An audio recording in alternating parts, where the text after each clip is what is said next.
నాకు అర్థం కాలే. ఆయన ముఖ్యమంత్రి, రాష్ట్ర ముఖ్యమంత్రి. రాష్ట్ర ముఖ్యమంత్రి వేదిక ఇక్కడ ఉంటుంది, అసెంబ్లీ. అసెంబ్లీకి వచ్చి అసెంబ్లీలో మాట్లాడదామని చెప్పాలి. అవగాహన లేనటువంటి వాడివి, థర్డ్ క్లాస్ వాడివి, తెలివి లేకుండా మాట్లాడతావు ఏందో నాకు అర్థం కాదు. ఏమున్నా సోమాజి కూడా ప్రెస్ కాన్ఫరెన్స్ అంటావు, లేదంటే మేడిగడ్డ బ్యారేజ్ కాడ మాట్లాడుకుందామంటావు. నీకు అంత షోక్ ఉంది కదా. మేడిగడ్డ బ్యారేజ్ కాడికి మా ఎమ్మెల్యేలు వస్తారు.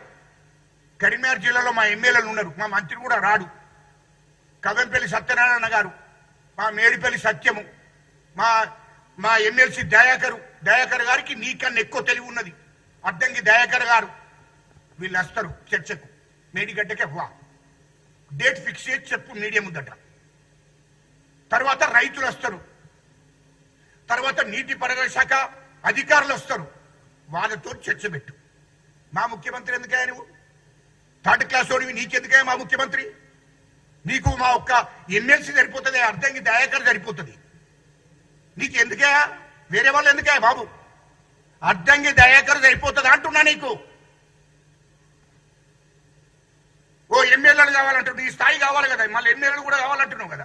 మా డాక్టర్ కవంపల్లి సత్యనారాయణ గారు చదువుకున్నవాడు డాక్టరు, ఆ మేడిపల్లి సత్యము, వీళ్ళు వస్తారు. ఎమ్మెల్సీ దయాకర్ గారు మీకు పూర్తిగా మీకు వివరిస్తాడా నీళ్ల గురించి, కాళేశ్వరంలో ఎంత దోపిడీ జరిగిందనే విషయంలో. గాళ్ళతో చర్చ పెట్టుకోవాలి కానీ మా ముఖ్యమంత్రి గారిని మా ముఖ్యమంత్రి గారు రావాలంటే ఓ కేటీఆర్ నీ అయ్యా కేసీఆర్ ను అసెంబ్లీకి రమ్మను, దమ్ముంటే అసెంబ్లీకి రమ్మను. అసెంబ్లీలో మా ముఖ్యమంత్రి గారు ఉంటాడు, మా ముఖ్యమంత్రి గారు అసెంబ్లీలో ఉంటాడు, అక్కడ చర్చ పెట్టుమను. ఎందుకు వస్తలేరే? ఎందుకే మీకు భయం?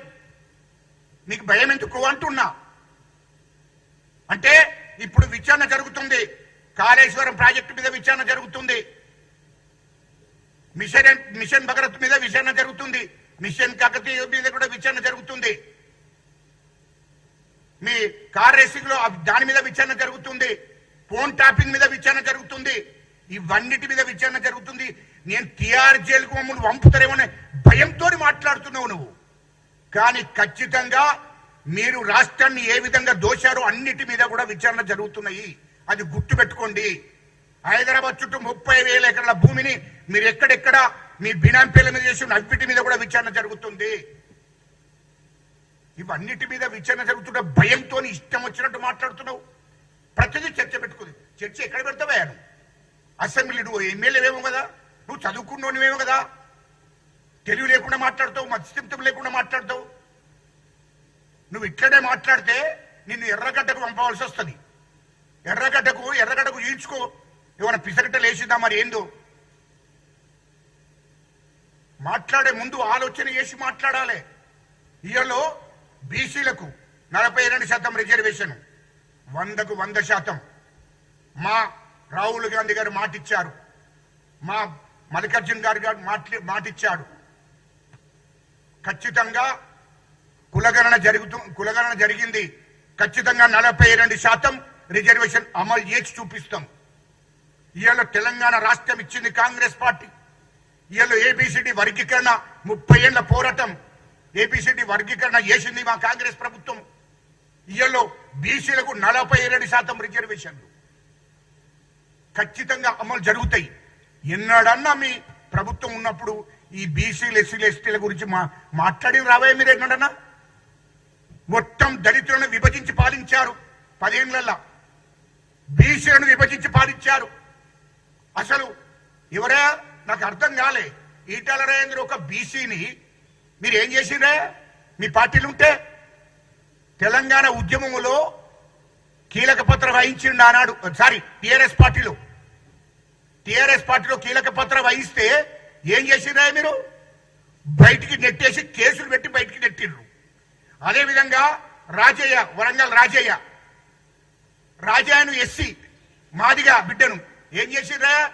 డిప్యూటీ సీఎం గురించి కేసులు పెట్టి జైలుకు కేసులు పెట్టి మీరు ఆయన మంత్రి పదవి డిప్యూటీ సీఎం తీసేసి ఇంటికి పంపించిండ్రు.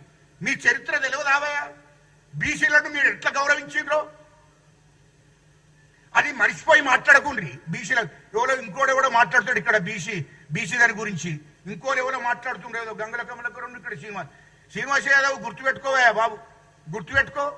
ఎన్నాడన్నా మీకు మీ ముఖానికి ఎన్నాడన్నా బీసీలకు రిజర్వేషన్ తీసుకొస్తాము, బీసీల జనాభా నిష్పత్తి ప్రకారం రిజర్వేషన్ ఇస్తామని చెప్పి ఎన్నడన్నా మాట్లాడిండావా మీ కేసీఆర్ ముఖ్యమంత్రిగా ఉన్నప్పుడు? కేటీఆర్ మంత్రిగా ఉన్నప్పుడు ఎన్నడన్నా మాట్లాడిన రావా ఎస్సీల గురించి, బీసీల గురించి, మైనార్టీల గురించి? అందరినీ మోసం చేశారు. ఇయలో అవునా కేటీఆర్ బాగా నీతులు చెప్తున్నావు, మొత్తం హామీలు ఇచ్చిన అంటున్నావు.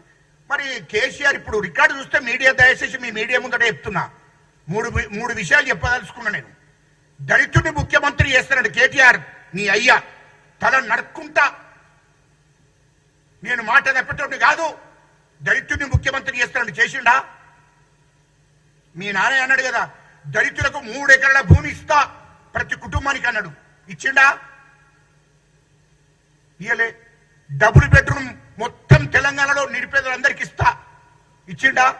ఇంటికో ఉద్యోగం ఇస్తా. తెలంగాణ ఉద్యమంలో నేనున్నా కదా, తెలంగాణ ఉద్యమానికి కీలక పాత్ర వహించడం నేను కూడా ఉన్నా కదా.